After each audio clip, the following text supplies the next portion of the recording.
हाँ जी नमस्कार जी, स्वागत है तुहाडा सारिਆਂ ਦਾ ਤੁਹਾਡੇ ਆਪਣੇ ਚੈਨਲ ਟੀਚਿੰਗ ਗੁਰੂ ਦੇ ਉੱਤੇ। ਤਾਂ ਅੱਜ ਦੀ ਜਿਹੜੀ ਵੀਡੀਓ ਹੈ ਉਹਦੇ ਵਿੱਚ ਆਪਾਂ ਪੰਜਾਬ ਦੇ ਰਿਲੇਟਡ ਜਿਹੜੇ ਜੀਕੇ ਦੇ ਕੁਐਸਚਨ ਹੋਣਗੇ ਉਹ ਆਪਾਂ ਅੱਜ ਦੀ ਵੀਡੀਓ ਦੇ ਵਿੱਚ ਕੰਟੀਨਿਊ ਕਰਾਂਗੇ। ਇਸ ਤੋਂ ਪਹਿਲਾਂ ਜਿਹੜੇ ਹੈਗੇ ਨੇ ਆਪਾਂ ਨੇ ਕੁਐਸਚਨ ਜਿਹੜੇ ਹੈਗੇ ਨੇ ਮੈਡੀਕਲ ਦੇ ਰਿਲੇਟਡ ਕੀਤੇ ਨੇ ਤੇ ਜੀਕੇ ਦੇ ਇੰਪੋਰਟੈਂਟ ਇੰਡੀਆ ਦੀ ਜੀਕੇ ਦੇ ਰਿਲੇਟਡ ਜੀਓਗ੍ਰਾਫੀ ਹਿਸਟਰੀ ਦੇ ਰਿਲੇਟਡ ਕੀਤੇ ਨੇ। ਤਾਂ ਅੱਜ ਵੀ ਜਿਹੜੇ ਹੈਗੇ ਨੇ ਥੋੜੇ ਜਿਹੇ ਮਿਕਸ ਕੁਐਸਚਨ ਜਿਹੜੇ ਹੈਗੇ ਨੇ ਉਹ ਆਪਾਂ ਕਰਨ ਵਾਲੇ ਆ ਪੰਜਾਬ ਦੇ ਰਿਲੇਟਡ। ਠੀਕ ਹੈ, ਪੰਜਾਬ ਦੇ ਵੀ ਹੋਣਗੇ ਵਿੱਚ ਜਿਹੜੇ ਹੈਗੇ ਨੇ ਆਪਣੇ ਸਟੇਟ ਸੈਂਟਰ ਦੇ ਵੀ ਕੁਐਸਚਨ ਹੋਣਗੇ। ਠੀਕ ਹੈ ਜੀ, यानी कि पूरे भारत के भी क्वेश्चन ਜਿਹੜੇ ਹੈਗੇ ਨੇ ਮਿਕਸ ਕਰਕੇ ਜਿਹੜੀ ਵੀਡੀਓ ਹੈ ਉਹ ਬਣਾਈ ਹੋਈ ਹੈ। ਕਿਉਂਕਿ ਪੇਪਰ ਦੇ ਵਿੱਚ ਤਾਂ ਐ ਤਾਂ ਕੋਈ ਸੈਕਸ਼ਨ ਤਾਂ ਹੁੰਦਾ ਨਹੀਂ, ਸਿਰਫ ਪੰਜਾਬ ਦੇ ਕੁਐਸਚਨ ਤੁਹਾਡੇ ਤੋਂ ਪੁੱਛੇ ਜਾਣਗੇ, ਮਿਕਸ ਕੁਐਸਚਨ ਉੱਤੇ ਪੁੱਛੇ ਜਾਣਗੇ। ਤਾਂ ਆਪਾਂ ਵੀ ਮਿਕਸ ਵੀਡੀਓ ਹੀ ਲੈ ਕੇ ਆਏ ਆ। ਜਿਨ੍ਹਾਂ ਦੀ ਤਿਆਰੀ ਹੈਗੀ ਉਹ ਵੀ ਵੀਡੀਓ ਜ਼ਰੂਰ ਦੇਖ ਲੈਣ, ਕਿਉਂਕਿ ਬਹੁਤ ਸਾਰੇ ਕੁਐਸਚਨ ਇਹੋ ਜਿਹੇ ਹੁੰਦੇ ਨੇ ਜਿਹੜੇ ਕਿ ਤੁਹਾਨੂੰ ਨਹੀਂ ਪਤਾ ਹੁੰਦੇ ਕਿ ਉਹਨਾਂ ਦਾ ਆਨਸਰ ਕੀ ਹੈ। ਠੀਕ ਹੈ ਜੀ, ਚਲੋ ਅੱਜ ਦੀ ਵੀਡੀਓ ਨੂੰ ਸ਼ੁਰੂ ਕਰਦੇ ਹਾਂ। ਇਸ ਤੋਂ ਪਹਿਲਾਂ ਜੇਕਰ ਤੁਸੀਂ ਸਾਡੇ ਚੈਨਲ ਤੇ ਪਹਿਲੀ ਵਾਰ ਆਏ ਤਾਂ ਚੈਨਲ ਨੂੰ ਸਬਸਕ੍ਰਾਈਬ ਕਰ ਲਓ, ਨਾਲੇ ਬੈਲ ਆਈਕਨ ਨੂੰ ਜ਼ਰੂਰ ਪ੍ਰੈਸ ਕਰੋ ਜਿਹਦੇ ਨਾਲ ਆਉਣ ਵਾਲੀ ਵੀਡੀਓ ਦੀ ਨੋਟੀਫਿਕੇਸ਼ਨ ਹੈ ਤੁਹਾਨੂੰ ਮਿਲਦੀ ਰਹੇ। ਤਾਂ ਆਪਣੇ ਲਵੇ ਪਹਿਲਾ ਕੁਐਸਚਨ ਹੈ, ਪੰਜਾਬ ਦੀ ਰਾਜਧਾਨੀ ਕਿਹੜੀ ਹੈ? ਤੇ ਜਿਹੜੇ ਇਹਦੇ ਆਨਸਰ ਨੇ ਉਹ ਵੀ ਨਾਲੇ ਲਿਖੇ ਹੋਏ ਨੇ। ਵਨ ਲਾਈਨਰ ਜਿਹੜੇ ਹੈਗੇ ਨੇ ਸਾਰੇ ਕੁਐਸਚਨ ਨੇ। MCQ ਦੇ ਵਿੱਚ ਆਪਣਾ ਜ਼ਿਆਦਾ ਟਾਈਮ ਖਰਾਬ ਹੁੰਦਾ ਤਾਂ ਕਰਕੇ ਆਪਾਂ ਵਨ ਲਾਈਨਰ ਕੁਐਸਚਨ ਹੀ ਉਹ ਲੈ ਕੇ ਆਏ ਹਾਂ। ਠੀਕ ਹੈ ਜੀ, ਪੰਜਾਬ ਦੀ ਰਾਜਧਾਨੀ ਕਿਹੜੀ ਹੈ? ਆਪਾਂ ਨੂੰ ਸਾਰਿਆਂ ਨੂੰ ਪਤਾ ਚੰਡੀਗੜ੍ਹ ਜਿਹੜੀ ਹੈਗੀ ਪੰਜਾਬ ਦੀ ਰਾਜਧਾਨੀ ਹੈ। ਹਰਿਆਣੇ ਦੀ ਵੀ ਰਾਜਧਾਨੀ ਜਿਹੜੀ ਹੈ ਉਹ ਚੰਡੀਗੜ੍ਹ ਹੈ। ਦੂਜਾ ਕੁਐਸਚਨ ਹੈ, ਪੰਜਾਬ ਰਾਜ ਨਾਲ ਕਿਹੜੇ ਕਿਹੜੇ ਰਾਜਾਂ ਦੀ ਸੀਮਾਵਾਂ ਲੱਗਦੀਆਂ ਹਨ? ਆਪਣਾ ਜਿਹੜਾ ਪੰਜਾਬ ਉਹਦੇ ਨਾਲ ਹੋਰ ਸਟੇਟ ਕਿਹੜੇ ਕਿਹੜੇ ਲੱਗਦੇ ਨੇ? ਜੰਮੂ ਕਸ਼ਮੀਰ ਉੱਪਰ ਵਾਲੇ ਪਾਸੇ ਨਾਰਥ ਵਾਲੇ ਸਾਈਡ ਆਪਣਾ ਜੰਮੂ ਕਸ਼ਮੀਰ ਆ ਜਾਂਦਾ ਹੈ, ਹਿਮਾਚਲ ਪ੍ਰਦੇਸ਼, ਹਰਿਆਣਾ, ਉਸ ਤੋਂ ਬਾਅਦ ਰਾਜਸਥਾਨ। ਇਹ ਸਾਰੀਆਂ ਜਿਹੜੀ 4 ਸਟੇਟ ਨੇ ਇਹਨਾਂ ਦੀ ਸੀਮਾ ਆਪਣੇ ਨਾਲ ਲੱਗਦੀਆਂ ਨੇ। ਪੰਜਾਬ ਰਾਜ ਦੀ ਸੀਮਾ ਕਿਹੜੇ ਦੇਸ਼ ਨਾਲ ਲੱਗਦੀ ਹੈ? ਆਪਣਾ ਜਿਹੜਾ ਪੰਜਾਬ ਹੈ ਇਹਦੀ ਜਿਹੜੀ ਸੀਮਾ ਹੁਣ ਦੇਸ਼ ਬਾਰੇ ਇਹ ਧਿਆਨ ਰੱਖੋ ਕਿ ਦੇਸ਼ ਬਾਰੇ ਤੁਹਾਡੇ ਤੋਂ ਪੁੱਛਿਆ ਗਿਆ ਜਾਂ ਫਿਰ ਸਟੇਟ ਬਾਰੇ ਪੁੱਛਿਆ ਗਿਆ। ਜੇਕਰ ਦੇਸ਼ ਬਾਰੇ ਪੁੱਛਿਆ ਗਿਆ ਤਾਂ ਇਹਦਾ ਆਨਸਰ ਤੁਸੀਂ ਕੀ ਟਿਕ ਲਾਓਗੇ ਕਿ ਪਾਕਿਸਤਾਨ ਜਿਹੜੀ ਹੈਗੀ ਹੈ ਉਹਦੇ ਨਾਲ ਆਪਣੀ ਜਿਹੜੀ ਪੰਜਾਬ ਦੀ ਜਿਹੜੀ ਸੀਮਾ ਪਾਕਿਸਤਾਨ ਨਾਲ ਲੱਗਦੀ ਹੈ। ਠੀਕ ਹੈ ਜੀ, ਨੈਕਸਟ ਕੁਐਸਚਨ ਹੈ, ਪੰਜਾਬ ਰਾਜ ਦੀ ਸੀਮਾ ਕਿਹੜੇ ਇਹ ਹੋ ਗਿਆ ਪੰਜਾਬ ਦਾ ਰਾਜ ਪਸ਼ੂ ਕਿਹੜਾ ਹੈ? ਇਹ ਦੱਸਣਾ ਤੁਸੀਂ। ਠੀਕ ਹੈ, ਰਾਸ਼ਟਰੀ ਪਸ਼ੂ ਕਿਹੜਾ ਹੈ ਪੰਜਾਬ ਦਾ? ਤਾਂ ਉਹ ਜਿਹੜਾ ਕਾਲਾ ਹਿਰਨ ਹੈ ਉਹ ਪੰਜਾਬ ਦਾ ਕੀ ਹੈ? ਰਾਸ਼ਟਰੀ ਪਸ਼ੂ ਹੈ। ਪੰਜਾਬ ਦਾ ਪੰਛੀ ਦੱਸਣਾ ਕਿਹੜਾ ਰਾਸ਼ਟਰੀ? ਤਾਂ ਪੰਜਾਬ ਦਾ ਜਿਹੜਾ ਬਾਜ ਪੰਛੀ ਉਹ ਮੰਨਿਆ ਗਿਆ। ਪੰਜਾਬ ਸ਼ਬਦ ਦਾ ਕੀ ਅਰਥ ਹੈ? ਪੰਜਾਬ ਦਾ ਤੁਹਾਨੂੰ ਪਤਾ ਹੈ ਆਪਾਂ ਪੰਜਾਬ ਕਹਿੰਦੇ, ਪਰ ਇਹਦਾ ਮਤਲਬ ਕੀ ਹੈ? ਇਹਦਾ ਮਤਲਬ ਹੈ 5 ਦਰਿਆਵਾਂ ਦੀ ਧਰਤੀ। ਵੰਡ ਹੋਣ ਤੋਂ ਪਹਿਲਾਂ ਆਪਣੇ ਜਿਹੜੇ ਹੈਗੇ ਨੇ 5 ਦਰਿਆ ਵਗਦੇ ਸੀਗੇ, ਪਰ ਹੁਣ 3 ਜਿਹੜੇ ਪਾਕਿਸਤਾਨ ਕੋਲ ਆ ਗਏ, 2 ਆਪਣੇ ਕੋਲ ਰਹਿ ਗਏ। ਠੀਕ ਹੈ ਜੀ, ਪੰਜਾਬ ਦਾ ਰਾਜ ਦਰਖਤ ਕਿਹੜਾ ਮਤਲਬ ਰਾਸ਼ਟਰੀ ਦਰਖਤ ਕਿਹੜਾ? ਪੰਜਾਬ ਦਾ ਟਾਹਲੀ ਹੈ। ਪੰਜਾਬ ਦੇ ਮੌਜੂਦਾ ਸਿੱਖਿਆ ਮੰਤਰੀ ਦਾ ਨਾਮ ਦੱਸੋ। ਇਹ ਜਿਹੜਾ ਹੈਗਾ ਨਾਮ ਤੁਸੀਂ ਇਹ ਕਨਫਰਮ ਕਰ ਲੈਣਾ, ਸ੍ਰੀ ਓਮ ਪ੍ਰਕਾਸ਼ ਜਿਹੜਾ ਹੈ ਸੋਨੀ ਹੈ ਜਾਂ ਫਿਰ ਨਹੀਂ ਹੈ। ਠੀਕ ਹੈ ਜੀ, ਇੱਕ ਵਾਰ ਕਨਫਰਮ ਕਰ ਲੈਣਾ ਤੁਸੀਂ। ਠੀਕ ਹੈ, ਨੈਕਸਟ ਹੈ, ਬਿਆਸ ਅਤੇ ਸਤਲੁਜ ਦਰਿਆ ਦਾ ਸੰਗਮ ਕਿੱਥੇ ਹੁੰਦਾ ਹੈ? ਦੋਨਾਂ ਦਾ ਜਿਹੜਾ ਸੰਗਮ ਹੈ ਉਹ ਹਰੀਕੇ ਪਤਨ ਜਿਹੜਾ ਨਾਮ ਜਿੱਥੇ ਬਿਆਸ ਤੇ ਸਤਲੁਜ ਦਰਿਆ ਦੋਨੋਂ ਮਿਲਦੇ ਨੇ ਉਹਨੂੰ ਕੀ ਕਹਿੰਦੇ ਨੇ? ਉਹਨੂੰ ਹਰੀਕੇ ਪਤਨ ਹੈ ਜਿਹੜਾ ਉਹ ਕਿਹਾ ਜਾਂਦਾ ਹੈ। ਖਾਲਸਾ ਪੰਥ ਦੀ ਸਿਰਜਣਾ ਕਦੋਂ ਅਤੇ ਕਿਸ ਗੁਰੂ ਜੀ ਨੇ ਕੀਤੀ ਸੀਗੀ? ਖਾਲਸਾ ਪੰਥ ਦੀ 1999 ਈਸਵੀ ਵਿੱਚ ਸ੍ਰੀ ਗੁਰੂ ਗੋਬਿੰਦ ਸਿੰਘ ਜੀ ਦੁਆਰਾ ਅਨੰਦਪੁਰ ਸਾਹਿਬ ਵਿਖੇ ਜਿਹੜੀ ਹੈਗੀ ਆ ਉਹ ਕੀਤੀ ਗਈ ਸੀਗੀ।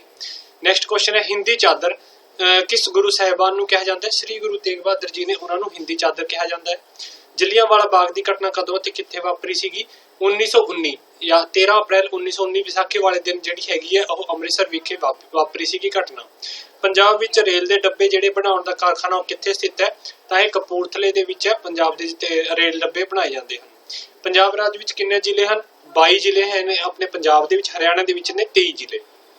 ਠੀਕ ਹੈ ਜੀ, ਸਾਲ 2011 ਦੀ ਜਨਗਣਨਾ ਅਨੁਸਾਰ ਪੰਜਾਬ ਰਾਜ ਵਿੱਚ ਲਿੰਗ ਅਨੁਪਾਤ ਕਿੰਨਾ ਸੀਗਾ? ਲਿੰਗ ਅਨੁਪਾਤ ਕੀ ਹੁੰਦਾ ਹੈ? ਰੇਸ਼ੋ ਹੁੰਦੀ ਹੈ ਮੇਲ ਤੇ ਫੀਮੇਲ ਦੀ, ਸੈਕਸ ਰੇਸ਼ੋ ਨੂੰ ਕਿਹਾ ਜਾਂਦਾ ਹੈ ਲਿੰਗ ਅਨੁਪਾਤ। ਤਾਂ ਉਹ ਕਿੰਨੇ ਸੀਗੇ 2011? ਹੁਣ ਜਿਹੜੀ ਜਨਗਣਨਾ ਉਹ ਹਮੇਸ਼ਾ 10 ਸਾਲ ਬਾਅਦ ਕੀਤੀ ਜਾਂਦੀ ਹੈ। ਹੁਣ 2011 ਚ ਹੋ ਕੇ ਹਟੀ ਸੀਗੀ, ਹੁਣ 2021 ਚ ਹੋਣੀ ਹੈ। ਉਦੋਂ ਕੀ ਸੀਗਾ? 1000 ਮੁੰਡਿਆਂ ਪਿੱਛੋਂ 893 ਕੁੜੀਆਂ ਸੀਗੀਆਂ। 17ਵਾਂ ਕੁਐਸਚਨ ਹੈ, ਸ੍ਰੀ ਗੁਰੂ ਗੋਬਿੰਦ ਸਿੰਘ ਜੀ ਦੇ ਵੱਡੇ ਸਾਹਿਬਜ਼ਾਦਿਆਂ ਦਾ ਨਾਮ ਦੱਸੋ। ਵੱਡੇ 4 ਸਾਹਿਬਜ਼ਾਦੇ ਸੀਗੇ, ਵੱਡਿਆਂ ਦੇ ਨਾਮ ਸੀਗੇ ਸਾਹਿਬਜ਼ਾਦਾ ਅਜੀਤ ਸਿੰਘ ਤੇ ਸਾਹਿਬਜ਼ਾਦਾ ਜੁਝਾਰ ਸਿੰਘ, ਤੇ ਛੋਟੇ ਸੀਗੇ ਫਤਿਹ ਸਿੰਘ ਤੇ ਜੋਰਾਵਰ ਸਿੰਘ। ਠੀਕ ਹੈ ਜੀ, ਨੈਕਸਟ ਕੁਐਸਚਨ ਆਪਣਾ, ਪੰਜਾਬ ਦੇ ਮੌਜੂਦਾ ਮੁੱਖ ਜਿਹੜੇ ਹੈਗੇ ਨੇ ਮੰਤਰੀ ਦਾ ਨਾਮ ਦੱਸੋ। ਕੈਪਟਨ ਅਮਰਿੰਦਰ ਸਿੰਘ ਹੈ, ਉਹ ਕੀ ਨੇ? ਆਪਣੇ ਮੁੱਖ ਮੰਤਰੀ ਨੇ। ਪੰਜਾਬ ਦੇ ਰਾਜਪਾਲ ਦਾ ਕੀ ਨਾਮ ਹੈ? VP ਸਿੰਘ ਬਦਨੌਰ ਹੈ। ਪੰਜਾਬ ਦੀ ਵਿਧਾਨ ਸਭਾ ਜਿਹੜੀ ਹੈਗੀ ਹੈ ਕਨਸਟੀਟੂਐਂਸੀ ਉਹ ਕਿੱਥੇ ਸਥਿਤ ਹੈ? ਉਹ ਚੰਡੀਗੜ੍ਹ ਦੇ ਵਿੱਚ ਹੈ। ਪੰਜਾਬ ਵਿੱਚ ਹੁਣ ਕਿੰਨੇ ਦਰਿਆ ਵਗਦੇ ਹਨ? 2 ਦਰਿਆ ਨੇ, ਸਤਲੁਜ ਤੇ ਬਿਆਸ। ਜਿਹੜੇ ਰਵੀ, ਚੇਨਾਬ ਤੇ ਝੇਲਮ ਜਿਹੜੇ ਹੈਗੇ ਨੇ 3 ਦਰਿਆ ਉਹ ਪਾਕਿਸਤਾਨ ਕੋਲ ਜਿਹੜੇ ਹੈਗੇ ਨੇ ਉਹ ਚਲੇ ਗਏ। ਆਪਣੇ ਕੋਲ ਸਿਰਫ 2 ਰਹਿ ਗਏ, ਸਤਲੁਜ ਅਤੇ ਬਿਆਸ। ਨੈਕਸਟ ਕੁਐਸਚਨ ਹੈ, ਅਜੋਕੇ ਪੰਜਾਬ ਰਾਜ ਦਾ ਨਾਮ ਕਦੋਂ ਹੋਇਆ ਸੀਗਾ? ਯਾਨੀ ਕਿ ਜਿਹੜਾ ਪੰਜਾਬ ਨਾਮ ਹੈ ਉਹ ਕਦੋਂ ਪਿਆ ਸੀਗਾ? 1 ਨਵੰਬਰ 1966 ਨੂੰ ਜਿਹੜਾ ਹੈਗਾ ਉਹ ਜਨਮ ਉਹ ਹੋਇਆ ਸੀਗਾ। ਪੰਜਾਬ ਨੂੰ ਯੂਨਾਨੀਆਂ ਨੇ ਕੀ ਨਾਮ ਦਿੱਤਾ ਸੀਗਾ? ਆਪਣੇ ਪੰਜਾਬ ਦੇ ਵਿੱਚ ਜਿਹੜੇ ਯੂਨਾਨੀ ਆਏ ਸੀਗੇ ਉਹਨਾਂ ਨੇ ਪੰਜਾਬ ਨੂੰ ਕੀ ਕਿਹਾ ਸੀਗਾ? ਪੈਂਟੋਪਟਾਮੀਆ ਦੇ ਨਾਮ ਨਾਲ ਜਾਣਿਆ ਜਾਂਦਾ ਸੀਗਾ। ਹਰਿਮੰਦਰ ਸਾਹਿਬ ਦੀ ਨੀਂਹ ਕਿਸ ਦੁਆਰਾ ਰੱਖੀ ਗਈ ਸੀਗੀ? ਮੁਸਲਿਮ ਫਕੀਰ ਸਾਈਂ ਮੀਆਂ ਮੀਰ ਜੀ ਦੁਆਰਾ ਜਿਹੜੀ ਹੈ। ਮੀਆਂ ਮੀਰ ਜੀ ਯਾਦ ਰੱਖਣਾ ਤੁਸੀਂ, ਮੁਸਲਿਮ ਫਕੀਰ ਠੀਕ ਹੈ ਸੀਗੇ ਉਹ, ਸਾਈਂ ਮੀਆਂ ਮੀਰ ਜੀ ਦੁਆਰਾ ਰੱਖੀ ਗਈ ਸੀਗੀ। ਥੀਨ ਡੈਮ ਦਾ ਦੂਸਰਾ ਨਾਮ ਕੀ ਹੈ? ਰਣਜੀਤ ਸਾਗਰ ਡੈਮ ਜਿਹੜਾ ਹੈ, ਥੀਨ ਜਿਹੜਾ ਡੈਮ ਉਹਦਾ ਨਾਮ ਰਣਜੀਤ ਸਾਗਰ ਡੈਮ ਰੱਖਿਆ ਗਿਆ। ਸਰਹੱਦ ਵਿਖੇ ਦੀਵਾਰਾਂ ਵਿੱਚ ਕਿਹੜੀਆਂ ਦੋ ਸਾਹਿਬਜ਼ਾਦਿਆਂ ਨੂੰ ਚਿਣਵਾਇਆ ਗਿਆ ਸੀਗਾ? ਦੋ ਸਾਹਿਬਜ਼ਾਦੇ ਸੀਗੇ, ਸਾਹਿਬਜ਼ਾਦਾ ਜ਼ੋਰਾਵਰ ਸਿੰਘ ਤੇ ਸਾਹਿਬਜ਼ਾਦਾ ਫਤਿਹ ਸਿੰਘ ਜੀ ਨੂੰ ਨੀਹਾਂ ਦੇ ਵਿੱਚ ਚਿਣਵਾਇਆ ਗਿਆ ਸੀਗਾ। ਠੀਕ ਹੈ ਜੀ, ਦੋ ਸਾਹਿਬਜ਼ਾਦੇ ਸ਼ਹੀਦ ਹੋ ਗਏ ਸੀਗੇ ਜੰਗ ਦੇ ਵਿੱਚ।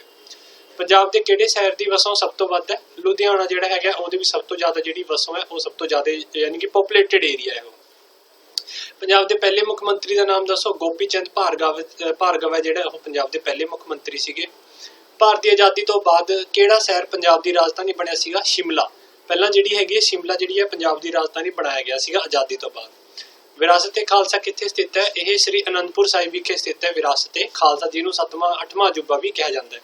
ਦੁਨੀਆ ਤੇ 7 ਅਜੂਬੇ ਨੇ, ਠੀਕ ਹੈ, 7 ਵੰਡਰਸ ਆਫ ਦੀ ਵਰਲਡ, 8ਵਾਂ ਅਜੂਬਾ ਕਿਹਾ ਜਾਂਦਾ ਵਿਰਾਸਤ-ਏ ਖਾਲਸਾ। ਪੰਜਾਬ ਦੇ ਉਸ ਪਿੰਡ ਦਾ ਨਾਮ ਦੱਸੋ ਜਿਸ ਨੂੰ ਨਰਸਰੀ ਆਫ ਹਾਕੀ ਓਲੰਪਿਕਸ ਕਿਹਾ ਜਾਂਦਾ ਹੈ? ਉਹ ਹੈ ਜਲੰਧਰ ਦੇ ਨੇੜੇ, ਜਿਹਦਾ ਨਾਮ ਹੈ ਸੰਸਾਰਪੁਰ। ਪੰਜਾਬ ਦੇ ਕਿਸ ਸਥਾਨ ਨੂੰ ਗੁਰੂ ਦੀ ਕਾਸ਼ੀ ਦੇ ਤੌਰ ਤੇ ਜਾਣਿਆ ਜਾਂਦਾ ਹੈ? ਤਲਵੰਡੀ ਸਾਬੋ ਹੈ ਜਿਹੜਾ, ਉਹਨੂੰ ਗੁਰੂ ਦੀ ਕਾਸ਼ੀ ਦੇ ਤੌਰ ਤੇ ਜਾਣਿਆ ਜਾਂਦਾ ਹੈ। ਬਿਆਸ ਅਤੇ ਸਤਲੁਜ ਦਰਿਆਵਾਂ ਵਿਚਕਾਰਲੇ ਇਲਾਕੇ ਨੂੰ ਕਿਹੜੇ ਦੁਆਬ ਨਾਲ ਜਾਣਿਆ ਜਾਂਦਾ ਹੈ? ਉਹਦਾ ਨਾਮ ਕੀ ਹੈ? ਬਿਸਤ ਦੁਆਬ ਹੈ, ਜਿਹੜੇ ਬਿਆਸ ਤੇ ਸਤਲੁਜ ਦੇ ਦਰਿਆਵਾਂ ਦੇ ਜਿਹੜਾ ਸੈਂਟਰ ਤੇ ਪੈਂਦਾ ਹੈ। ਪੰਜਾਬ ਸਕੂਲ ਸਿੱਖਿਆ ਬੋਰਡ ਦਾ ਮੁੱਖ ਦਫ਼ਤਰ ਕਿੱਥੇ ਹੈ? ਐਸਐਸਏ ਨਗਰ ਮੋਹਾਲੀ ਦੇ ਵਿੱਚ ਹੈ ਪੰਜਾਬ, ਯਾਨੀ ਕਿ ਪੀਐਸਸੀਬੀ ਦਾ ਦਫ਼ਤਰ। ਪੰਜਾਬ ਸਕੂਲ ਸਿੱਖਿਆ ਬੋਰਡ ਦੀ ਸਥਾਪਨਾ ਕਦੋਂ ਹੋਈ ਸੀਗੀ? 1959 ਈਸਵੀ ਵਿੱਚ ਜਿਹੜੀ ਹੈਗੀ ਹੈ, 1969 ਈਸਵੀ ਵਿੱਚ ਜਿਹੜੀ ਹੈਗੀ ਸਥਾਪਨਾ ਹੋਈ ਸੀਗੀ। ਪੰਜਾਬ ਦੀ ਸਭ ਤੋਂ ਪ੍ਰਸਿੱਧ ਅਤੇ ਸਭ ਤੋਂ ਵੱਡਾ ਹਵਾਈ ਅੱਡਾ ਕਿੱਥੇ ਹੈ? ਜਿਹੜਾ ਅੰਮ੍ਰਿਤਸਰ ਵਿਖੇ, ਜਿਹਦਾ ਨਾਮ ਹੈ ਰਾਜਸਾਂਸੀ ਹਵਾਈ ਅੱਡਾ, ਉਹ ਪੰਜਾਬ ਦਾ ਸਭ ਤੋਂ ਪ੍ਰਸਿੱਧ ਤੇ ਸਭ ਤੋਂ ਵੱਡਾ ਜਿਹੜਾ ਹੈ ਹਵਾਈ ਅੱਡਾ ਹੈ। ਦੂਜਾ ਇੱਕ ਇੱਧਰ ਹੈ ਚੰਡੀਗੜ੍ਹ 'ਚ ਹੈ। ਪੰਜਾਬ ਦੇ ਕਿਹੜੇ ਸ਼ਹਿਰ ਵਿੱਚ ਅੰਤਰਰਾਸ਼ਟਰੀ ਕ੍ਰਿਕਟ ਸਟੇਡੀਅਮ ਹੈ? ਮੋਹਾਲੀ ਹੈ ਜਿਹੜਾ, ਐਸਐਸਏ ਨਗਰ ਮੋਹਾਲੀ, ਉਹਦੇ ਵਿੱਚ ਅੰਤਰਰਾਸ਼ਟਰੀ ਯਾਨੀ ਕਿ ਇੰਟਰਨੈਸ਼ਨਲ ਕ੍ਰਿਕਟ ਸਟੇਡੀਅਮ ਹੈ, ਜਿੱਥੇ ਕ੍ਰਿਕਟ ਜਿਹੜੀਆਂ ਵੱਡੀ ਟੀਮਾਂ ਨੇ ਕ੍ਰਿਕਟ ਖੇਡ ਸਕਦੀਆਂ ਨੇ। ਪੰਜਾਬ ਦੇ ਵਿੱਚ ਦੀ ਗੱਲ ਕਰ ਰਿਹਾ ਮੈਂ। ਪੰਜਾਬ ਦੀ ਪਹਿਲੀ ਮਹਿਲਾ ਮੁੱਖ ਮੰਤਰੀ ਕੌਣ ਸੀਗੀ? ਸ਼੍ਰੀਮਤੀ ਹਰਜਿੰਦਰ ਕੌਰ ਭੱਠਲ ਸੀਗੀ, ਪਹਿਲੀ ਮੁੱਖ ਮੰਤਰੀ ਸੀਗੀ। ਮੁਗਲ ਬਾਦਸ਼ਾਹ ਅਕਬਰ ਨੇ ਪੰਜਾਬ ਨੂੰ ਕਿੰਨੇ ਪ੍ਰਾਂਤਾਂ ਵਿੱਚ ਵੰਡਿਆ ਸੀਗਾ? 2 ਭਾਗਾਂ ਵਿੱਚ, ਲਾਹੌਰ ਅਤੇ ਮੁਲਤਾਨ, 2 ਜਿਹੜੇ ਹੈਗੇ ਨੇ ਉਹ ਕਰਤੇ ਸੀਗੇ। ਮਹਾਰਾਜਾ ਰਣਜੀਤ ਸਿੰਘ ਜੀ ਦੇ ਅਧੀਨ ਪੰਜਾਬ ਦੀ ਰਾਜਧਾਨੀ ਕਿਹੜੀ ਸੀਗੀ? ਜਦੋਂ ਮਹਾਰਾਜਾ ਸੀਗੇ ਉਦੋਂ ਪੰਜਾਬ ਦੀ ਰਾਜਧਾਨੀ ਲਾਹੌਰ ਸੀਗੀ। ਧਿਆਨ ਨਾਲ ਦੇਖੋ, ਮਹਾਰਾਜਾ ਰਣਜੀਤ ਸਿੰਘ ਦੇ ਸਮੇਂ ਰਾਜਧਾਨੀ ਲਾਹੌਰ ਮੰਨੀ ਗਈ। ਆਜ਼ਾਦ ਹੋਣ ਤੋਂ ਬਾਅਦ ਪੰਜਾਬ ਦੀ ਰਾਜਧਾਨੀ ਸ਼ਿਮਲਾ ਕਿਹਾ ਗਿਆ। ਉਸ ਤੋਂ ਬਾਅਦ ਜਦੋਂ ਸਾਰਾ ਕੁਝ ਤਿਆਰ ਹੋ ਗਿਆ ਉਦੋਂ ਪੰਜਾਬ ਦੀ ਰਾਜਧਾਨੀ ਚੰਡੀਗੜ੍ਹ ਕਿਹਾ ਗਿਆ, ਤੇ ਹੁਣ ਉਹੀ ਚੱਲ ਰਿਹਾ। ਠੀਕ ਹੈ ਜੀ। ਨੈਕਸਟ ਕੁਐਸਚਨ ਹੈ ਭਾਰਤ ਬਾਰੇ ਥੋੜੀ ਜਿਹੀ ਹੁਣ ਗੱਲਾਂ ਕਰਦੇ ਆਪਾਂ। ਪੰਜਾਬ ਬਾਰੇ ਆਲਰੇਡੀ ਡਿਸਕਸ ਕਰ ਲਿਆ ਆਪਾਂ ਨੇ। ਹੁਣ ਭਾਰਤ ਦੇ ਵਰਤਮਾਨ ਰਾਸ਼ਟਰਪਤੀ ਦਾ ਨਾਮ ਦੱਸੋ? ਉਹ ਕੌਣ ਹੈ? ਸ਼੍ਰੀ ਰਾਮਨਾਥ ਕੋਵਿੰਦ ਜਿਹੜੇ ਹੈਗੇ ਨੇ ਪੰਜਾਬ ਦੇ, ਭਾਰਤ ਦੇ ਵਰਤਮਾਨ ਕੀ ਨੇ? ਰਾਸ਼ਟਰਪਤੀ ਹੈ। ਪੰਜਾਬ ਦੇ ਵਰਤਮਾਨ ਪ੍ਰਧਾਨ ਮੰਤਰੀ ਨਾਮ ਸ਼੍ਰੀ ਨਰਿੰਦਰ ਦਾਮੋਦਰ ਦਾਸ ਮੋਦੀ ਜਿਹੜੇ ਹੈਗੇ ਨੇ ਉਹ ਨੇ। ਭਾਰਤ ਵਿੱਚ ਕਿੰਨੇ ਰਾਜ ਅਤੇ ਕੇਂਦਰ ਸ਼ਾਸਿਤ ਪ੍ਰਦੇਸ਼ ਨੇ? ਕਿੰਨੇ ਨੇ? 29 ਰਾਜ ਨੇ, 7 ਕੇਂਦਰ ਸ਼ਾਸਿਤ ਪ੍ਰਦੇਸ਼ ਨੇ, 29 ਸਟੇਟ ਨੇ, 7 ਯੂਨੀਅਨ ਟੈਰੀਟਰੀਜ਼ ਨੇ। ਪਰ ਇਹ ਇੱਥੇ ਵਿੱਚ ਗਲਤ ਲਿਖਿਆ ਹੈ, ਹੁਣ ਇਹ ਚੇਂਜ ਹੋ ਗਿਆ। ਜਿਹੜਾ ਜੰਮੂ ਔਰ ਕਸ਼ਮੀਰ ਸੀਗਾ ਉਹ 2 ਸਟੇਟ, ਜਿਹੜੇ ਜੰਮੂ ਕਸ਼ਮੀਰ ਸੀਗਾ ਨਾ ਉਹ 1 ਸਟੇਟ ਹਟਾ ਕੇ ਯੂਟੀ ਬਣਾਤੀਆਂ, ਹੁਣ 28 ਸਟੇਟ ਹੋ ਗਿਆ। 8 ਤੇ ਹੁਣ ਕੇਂਦਰ ਸ਼ਾਸਿਤ ਪ੍ਰਦੇਸ਼ ਨੇ ਉਹ ਆਪਣੇ ਲਵੇ 9 ਹੋ ਗਏ। ਜੰਮੂ ਅੱਡ ਹੋ ਗਿਆ, ਕਸ਼ਮੀਰ ਅੱਡ ਹੋ ਗਿਆ, 2 ਕੇਂਦਰ ਸ਼ਾਸਿਤ ਪ੍ਰਦੇਸ਼ ਦੇ ਵਿੱਚ ਇਹਨਾਂ ਨੂੰ ਮਤਲਬ ਚੇਂਜ ਕਰਤਾ। ਭਾਰਤ ਵਿੱਚ ਕਿਸ ਕਿਸਮ ਦੀ ਸਮਾਨ ਪ੍ਰਣਾਲੀ ਹੈ? ਲੋਕਤੰਤਰੀ ਸੰਸਦ ਸ਼ਾਸਨ ਪ੍ਰਣਾਲੀ ਜਿਹੜੀ ਹੈ ਆਪਣੀ, ਯਾਨੀ ਕਿ ਡੈਮੋਕ੍ਰੈਟਿਕ ਜਿਹੜੀ ਹੈਗੀ ਆਪਣੀ ਕੰਟਰੀ ਡੈਮੋਕ੍ਰੈਟਿਕ ਹੈ। ਭਾਰਤ ਦੀ ਸਭ ਤੋਂ ਲੰਬੀ ਥਲ ਸੀਮਾ ਕਿਸ ਦੇਸ਼ ਨਾਲ ਲੱਗਦੀ ਹੈ? ਬੰਗਲਾਦੇਸ਼ ਨਾਲ ਜਿਹੜੀ ਹੈਗੀ ਹੈ। ਬੰਗਲਾਦੇਸ਼ ਆਪਣੇ ਦੇਸ਼ ਦਾ ਪਾਰਟ ਨਹੀਂ ਹੈ, ਬੰਗਲਾਦੇਸ਼ ਇੱਕ ਅੱਡ ਦੇਸ਼ ਹੈ। ਉਹਦੇ ਨਾਲ ਸਭ ਤੋਂ ਲੰਬੀ ਜਿਹੜੀ ਥਲ ਸੀਮਾ ਹੈ ਯਾਨੀ ਕਿ ਲੈਂਡ ਸਭ ਤੋਂ ਜ਼ਿਆਦਾ ਆਪਣੀ ਬੰਗਲਾਦੇਸ਼ ਦੇ ਨਾਲ ਲੱਗਦੀ ਹੈ। ਭਾਰਤ ਦੇ ਕਿਸ ਰਾਜ ਦੀਆਂ ਸੀਮਾਵਾਂ ਸਭ ਤੋਂ ਵੱਧ ਰਾਜਾਂ ਨਾਲ ਲੱਗਦੀਆਂ ਹਨ? ਉੱਤਰ ਪ੍ਰਦੇਸ਼ ਦੀਆਂ ਜਿਹੜੀਆਂ ਸੀਮਾਵਾਂ ਨੇ ਉਹ ਸਭ ਤੋਂ ਜ਼ਿਆਦਾ ਸਟੇਟ ਨਾਲ ਲੱਗਦੀਆਂ ਕਿਉਂਕਿ ਉਹ ਸਭ ਤੋਂ ਵੱਡਾ ਹੈ। ਅਰਾਵਲੀ ਪਰਬਤ ਦੀ ਸਭ ਤੋਂ ਉੱਚੀ ਚੋਟੀ ਦਾ ਨਾਮ ਦੱਸੋ? ਗੁਰੂ ਸਿਖਰ ਹੈ, ਜਿਹਦੀ ਮੀਟਰ 1700 ਮੀਟਰ ਜਿਹਦੀ ਹਾਈਟ ਹੈ ਉਹ ਰੱਖੀ ਉਹ ਹੈਗੀ ਹੈ। ਦਕਸ਼ਣ ਦੀ ਬੁੱਢੀ ਗੰਗਾ ਕਿਸ ਨਦੀ ਨੂੰ ਕਹਿੰਦੇ ਹਨ? ਗੋਦਾਵਰੀ ਜਿਹੜੀ ਨਦੀ ਹੈ ਉਹਨੂੰ ਕਹਿੰਦੇ ਹਨ ਦਕਸ਼ਣ ਦੀ ਬੁੱਢੀ ਗੰਗਾ। ਭਾਰਤ ਦਾ ਸਭ ਤੋਂ ਉੱਚਾ ਡੈਮ ਕਿਹੜਾ ਹੈ? ਟਿਹਰੀ ਡੈਮ ਹੈ, 260 ਮੀਟਰ ਦੀ ਉਚਾਈ ਹੈ, ਭਾਗੀਰਥੀ ਨਦੀ ਦੇ ਉੱਤੇ ਹੈ ਇਹ। ਭਾਰਤ ਦੀ ਸਭ ਤੋਂ ਲੰਬੀ ਸੁਰੰਗ ਕਿਹੜੀ ਹੈ? ਜੰਮੂ ਕਸ਼ਮੀਰ ਦੇ ਵਿੱਚ ਹੈ, ਪੀਰ ਪੰਜਾਲ ਸੁਰੰਗ ਉਹਦਾ ਨਾਮ ਰੱਖਿਆ ਗਿਆ ਹੈ। ਭਾਰਤ ਦੀ ਸਭ ਤੋਂ ਉੱਚੀ ਮੀਨਾਰ ਕਿਹੜੀ ਹੈ? ਫਤਿਹ ਬੁਰਜ ਹੈ, ਚੱਪੜਚਿੜੀ ਦੇ ਵਿੱਚ। ਭਾਰਤ ਦੀ ਸਭ ਤੋਂ ਲੰਬਾ ਸਮੁੰਦਰੀ ਬੀਚ ਕਿਹੜਾ ਹੈ? ਮੈਰੀਨ ਬੀਚ ਹੈ, ਚੇਨਈ ਦੇ ਵਿੱਚ ਜਿਹੜਾ ਮੈਰੀਨਾ ਬੀਚ ਉਹ ਭਾਰਤ ਦਾ ਸਭ ਤੋਂ ਲੰਬਾ ਸਮੁੰਦਰੀ ਬੀਚ ਹੈ। ਪ੍ਰਸਿੱਧ ਸਮਾਰਕ ਚਾਰ ਮੀਨਾਰ ਕਿੱਥੇ ਸਥਿਤ ਹੈ? ਹੈਦਰਾਬਾਦ ਦੇ ਵਿੱਚ ਹੈ। ਸਭ ਤੋਂ ਵੱਧ ਆਬਾਦੀ ਵਾਲਾ ਰਾਜ ਦਾ ਨਾਮ ਦੱਸੋ? ਉਹ ਉੱਤਰ ਪ੍ਰਦੇਸ਼, ਸਭ ਤੋਂ ਜ਼ਿਆਦਾ ਆਬਾਦੀ ਹੈ ਜਿੱਥੇ। ਭਾਰਤ ਦੀ ਸਭ ਤੋਂ ਵੱਡੀ ਬੰਦਰਗਾਹ ਕਿਹੜੀ ਹੈ? ਮੁੰਬਈ। ਬੰਦਰਗਾਹ ਕੀ ਹੁੰਦਾ ਜਿੱਥੇ ਜਹਾਜ਼ ਜਿੱਥੇ ਖੜਦੇ ਨੇ। ਸਭ ਤੋਂ ਉੱਚਾ ਹਵਾਈ ਅੱਡਾ ਕਿੱਥੇ? ਲੇਹ ਦੇ ਵਿੱਚ, ਜੰਮੂ ਕਸ਼ਮੀਰ ਦੇ ਵਿੱਚ। ਭਾਰਤ ਰੇਲ ਦਾ ਸਭ ਤੋਂ ਲੰਬਾ ਰੂਟ ਕਿਹੜਾ ਹੈ? ਉਹ ਹੈ ਆਸਾਮ ਤੋਂ ਲੈ ਕੇ ਕੰਨਿਆਕੁਮਾਰੀ ਤੱਕ ਤਾਮਿਲਨਾਡੂ, ਜਿਹੜਾ ਨਾਮ ਹੈ ਡਿਬਰੂਗੜ੍ਹ। ਆਸਾਮ ਤੋਂ ਚੱਲਦੀ ਹੈ ਟ੍ਰੇਨ ਕੰਨਿਆਕੁਮਾਰੀ ਤਾਮਿਲਨਾਡੂ ਤੱਕ। ਭਾਰਤ ਦਾ ਰਾਸ਼ਟਰੀ ਫੁੱਲ ਕਮਲ ਦਾ ਫੁੱਲ ਹੈ। ਰਾਸ਼ਟਰੀ ਫਲ ਦਾ ਨਾਮ ਅੰਬ ਹੈ। ਭਾਰਤ ਦਾ ਰਾਸ਼ਟਰੀ ਗਾਨ ਕਿਸ ਦੁਆਰਾ ਲਿਖਿਆ ਗਿਆ? ਰਵਿੰਦਰਨਾਥ ਟੈਗੋਰ ਦੁਆਰਾ ਲਿਖਿਆ ਗਿਆ ਸੀਗਾ। ਭਾਖੜਾ ਨੰਗਲ ਯੋਜਨਾ ਨੂੰ ਕਿਹੜੇ ਰਾਜਾਂ ਨੂੰ ਲਾਭ ਹੁੰਦਾ? ਜਿਹੜਾ ਭਾਖੜਾ ਨੰਗਲ ਉਹਨੂੰ 3 ਸਟੇਟ ਨੇ ਜਿਹਨੂੰ ਇਹਦੀ ਹੈਲਪ ਮਿਲਦੀ ਹੈ। ਪੰਜਾਬ ਹੋ ਗਿਆ, ਹਰਿਆਣਾ ਹੋ ਗਿਆ ਤੇ ਰਾਜਸਥਾਨ ਹੋ ਗਿਆ। 3 ਸਟੇਟ ਇਹਦਾ ਪਾਣੀ ਲੈਂਦੇ ਨੇ। ਠੀਕ ਹੈ ਜੀ। ਉਸ ਤੋਂ ਬਾਅਦ ਥੋੜੇ ਜਿਹੇ ਹੋਰ ਕੁਐਸਚਨ ਦੇਖਦੇ ਹਾਂ। ਬਾਕੀ ਕੁਐਸਚਨ ਆਪਾਂ ਨੈਕਸਟ ਵਾਲੀ ਵੀਡੀਓ ਦੇ ਵਿੱਚ ਕਰਾਂਗੇ। ਤੇ ਇਹਦੀ ਜਿਹੜੀ PDF ਆ ਤੁਹਾਨੂੰ ਪ੍ਰੋਵਾਈਡ ਕੀਤੀ ਜਾ ਰਹੀ ਹੈ WhatsApp ਤੇ Telegram ਗਰੁੱਪ ਦੇ ਵਿੱਚ। ਠੀਕ ਹੈ ਜੀ। ਵੀਡੀਓ ਦੀ ਲੈਂਥ ਥੋੜੀ ਜਿਹੀ ਲੰਬੀ ਹੋਗੀ, 10 ਮਿੰਟ ਤੋਂ ਉੱਪਰ ਹੋਗੀ, ਤਾਂ ਅਪਲੋਡ ਕਰਨੀ ਵੀ ਔਖੀ ਹੋਗੀ। ਇਸ ਲਈ ਆਪਾਂ ਵੀਡੀਓ ਨੂੰ ਥੋੜੇ ਜਿਹੇ 4 ਕੁਐਸਚਨ ਹੋਰ ਦੇਖ ਲੈਂਦੇ ਹਾਂ। ਭਾਰਤ ਵਿੱਚ ਸਭ ਤੋਂ ਵੱਧ ਵਰਖਾ ਕਿੱਥੇ ਹੁੰਦੀ ਹੈ? ਮੈਨਸਰਮ ਦੇ ਵਿੱਚ ਚੀਰਾਪੂੰਜੀ ਦੇ ਨੇੜੇ ਜਿਹੜੀ ਹੈਗੀ ਹੈ ਉਹ ਹੁੰਦੀ ਹੈ। ਸੰਸਾਰ ਪੱਧਰ ਤੇ ਚਾਵਲ ਪੈਦਾ ਵਿੱਚ ਭਾਰਤ ਦਾ ਕਿਹੜਾ ਸਥਾਨ ਹੈ? ਦੂਜਾ ਸਥਾਨ ਹੈ, ਜਿੱਥੇ ਆਪਾਂ ਜਿਹੜੇ ਚਾਵਲ ਨੇ, ਰਾਈਸ ਹੈ ਜਿਹੜੀ ਉਹ ਉਗਾਉਂਦੇ ਆ ਪੂਰੇ ਉਸ ਦੇ ਵਿੱਚ ਵਰਲਡ ਦੇ ਵਿੱਚ ਆਪਣਾ ਦੂਜਾ ਸਥਾਨ ਆਉਂਦਾ ਹੈ। ਠੀਕ ਹੈ ਜੀ। ਤਾਂ ਇਹ ਸੀਗੇ ਆਪਣੇ ਅੱਜ ਦੇ ਕੁਐਸਚਨ ਜਿਹੜੇ ਕਿ ਆਪਾਂ ਅੱਜ ਦੀ ਵੀਡੀਓ ਦੇ ਵਿੱਚ ਕਵਰ ਕੀਤੇ ਨੇ। ਮੈਨੂੰ ਉਮੀਦ ਹੈ ਤੁਹਾਨੂੰ ਸਾਰਿਆਂ ਨੂੰ ਚੰਗੀ ਲੱਗੀ ਹੋਣੀ ਵੀਡੀਓ। ਕੁਝ ਕੁਐਸਚਨ ਤੁਹਾਨੂੰ ਆਉਂਦੇ ਵੀ ਹੋਣੇ, ਕੁਝ ਨਹੀਂ ਆਉਂਦੇ ਹੋਣੇ, ਉਹ ਤੁਹਾਡੀ ਤਿਆਰੀ ਹੋ ਗਈ ਹੋਣੀ। ਠੀਕ ਹੈ ਜੀ।